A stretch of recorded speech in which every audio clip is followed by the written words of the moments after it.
Bonjour à tous, je suis Antoine. Aujourd'hui, je vais vous raconter une histoire toute simple, mais qui m'a beaucoup appris. C'est l'histoire d'un samedi matin au marché, quand j'ai enfin compris comment choisir de bons légumes de saison. Si vous aimez cuisiner, ou si vous voulez juste améliorer votre français en apprenant du vocabulaire utile, cette histoire est pour vous. Tout a commencé tôt le matin. Le soleil venait à peine de se lever, et l'air était encore frais. Je suis sorti de chez moi avec mon sac en tissu et une petite liste écrite à la main. Sur cette liste, il y avait des mots simples: tomates, courgettes, poivrons, pommes de terre. Mais je ne savais pas encore que ce marché allait m'apprendre bien plus que je ne l'imaginais. En arrivant, j'ai tout de suite senti l'odeur des fruits mûrs et des herbes fraîches. Les étals étaient déjà pleins de couleurs. Il y avait du rouge, du vert, du orange, du jaune. C'était magnifique. Une odeur de basilic flottait dans l'air, mélangée à celle du pain chaud d'une boulangerie voisine. Je me suis approché d'un premier étal, tenu par une femme âgée avec un grand sourire. Elle s'appelait Madame Rousseau, et elle vendait des légumes depuis presque 30 ans. Je lui ai demandé, un peu timidement, comment savoir si une tomate était vraiment mûre et savoureuse. Elle a ri doucement et m'a dit une phrase que je n'ai jamais oubliée. Elle a dit « Antoine, il faut sentir avec le nez avant de regarder avec les yeux. » J'ai trouvé ça magnifique. Une bonne tomate, m'a-t-elle expliqué, doit avoir une odeur légèrement sucrée, même à travers la peau. Si elle ne sent rien du tout, elle sera fade dans l'assiette. Ensuite, elle m'a montré comment reconnaître une courgette fraîche. Il faut qu'elle soit ferme, pas molle, avec une peau brillante et sans taches.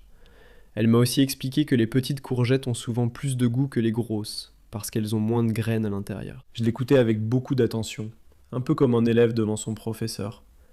Et vous savez, c'est exactement ça, apprendre une langue ou apprendre à cuisiner. On écoute, on observe, on essaie, et petit à petit, les choses deviennent naturelles. Pendant que je continuais à marcher entre les étals, j'ai remarqué un jeune homme qui vendait des poivrons de toutes les couleurs, rouge, jaune, vert, presque violet. Je lui ai demandé pourquoi il y avait autant de couleurs différentes. Il m'a répondu que la couleur dépend simplement du moment où le poivron est cueilli sur la plante. Le poivron vert est cueilli plus tôt, tandis que le rouge a eu plus de temps pour mûrir au soleil, ce qui lui donne un goût plus sucré. J'ai trouvé ça fascinant.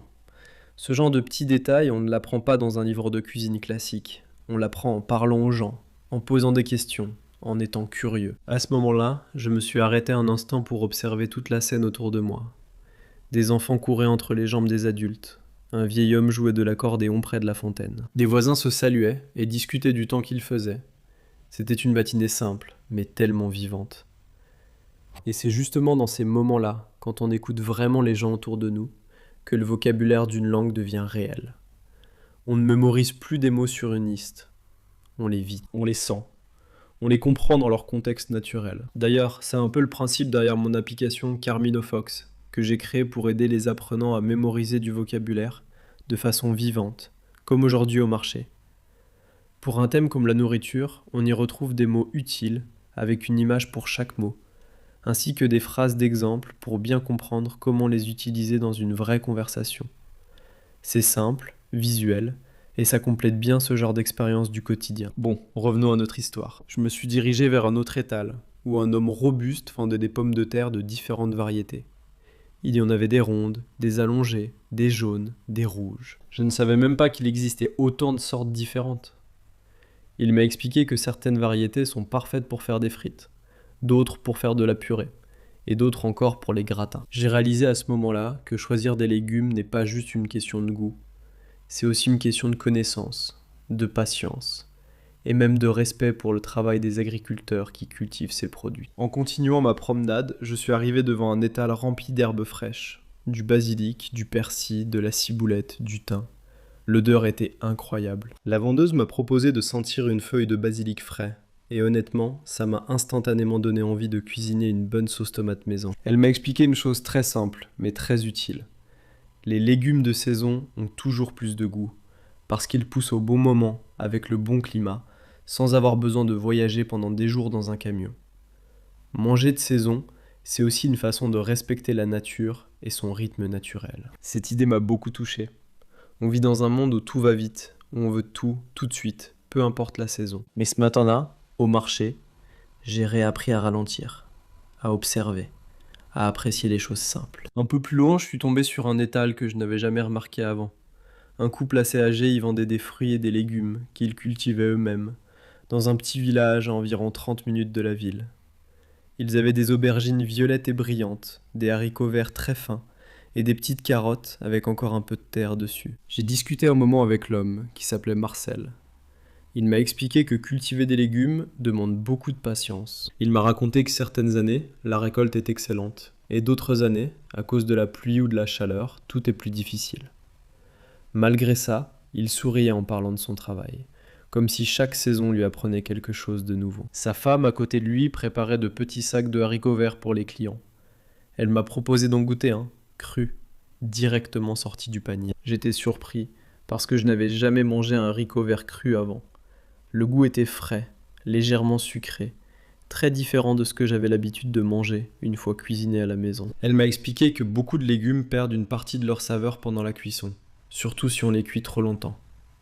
Elle m'a conseillé de toujours cuire les légumes rapidement, à feu moyen, pour garder leur couleur, leur texture et surtout leur goût naturel. J'ai pris quelques notes mentales, en me disant que j'allais essayer cette technique en rentrant chez moi. C'est drôle, parce qu'au début j'étais simplement venu acheter quelques légumes pour la semaine. Mais finalement, cette matinée s'est transformée en une véritable petite leçon de cuisine, donnée par des gens passionnés par leur métier. En quittant l'étal de Marcel et de sa femme, je me suis arrêté devant un petit café installé au cours du marché. J'ai commandé un café bien chaud, et je me suis assis sur un banc en bois pour observer encore un peu l'ambiance autour de moi. Les vendeurs criaient parfois des petites phrases pour attirer les clients, toujours avec bonne humeur. Une odeur de fromage frais venait d'un étal voisin, mélangée à celle du café et du pain chaud. C'est à ce moment précis que j'ai vraiment compris quelque chose d'important. Le marché n'est pas seulement un endroit pour acheter de la nourriture. C'est un endroit où les traditions se transmettent, où les histoires se racontent, et où les langues, les accents et les expressions locales se mélangent naturellement.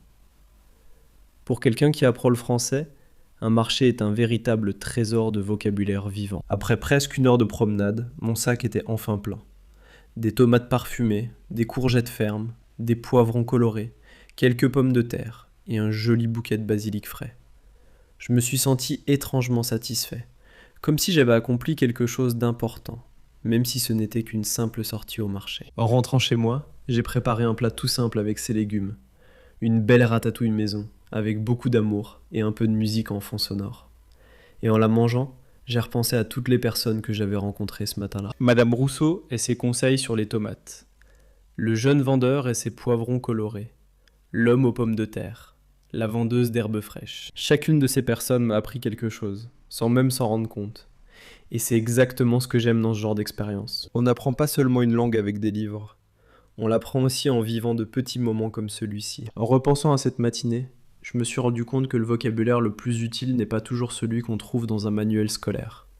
C'est celui qu'on entend dans la vraie vie, avec un vrai accent, une vraie émotion et un vrai sourire derrière chaque mot. Madame Rousseau ne m'a pas donné un cours de français. Elle m'a simplement parlé, naturellement. Et pourtant, j'ai appris plus en 10 minutes avec elle qu'en lisant plusieurs pages d'un livre de grammaire. Je crois que c'est exactement ça le secret pour progresser dans une langue étrangère. Il faut sortir, écouter, observer, et surtout, de ne pas avoir peur de se tromper ou de poser des questions simples.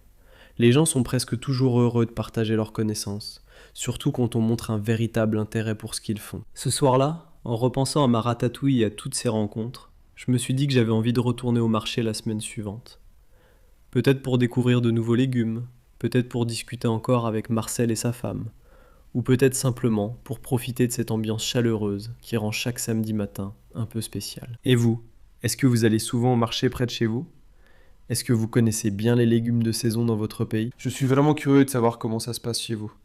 N'hésitez pas à me le raconter dans les commentaires. J'adore lire vos histoires et vos expériences. Si cette histoire vous a plu, et si vous voulez continuer à pratiquer votre français avec des mots liés à la cuisine et au quotidien, tu trouveras les liens dans la description. Et si vous avez aimé ce moment ensemble, n'hésitez pas à laisser un petit like, ça m'aide énormément à continuer à créer ce genre d'histoire pour vous. Et si ce n'est pas encore fait, pensez à vous abonner pour ne manquer aucune nouvelle histoire. Sur ce, je vous dis à très bientôt et bonne journée à tous.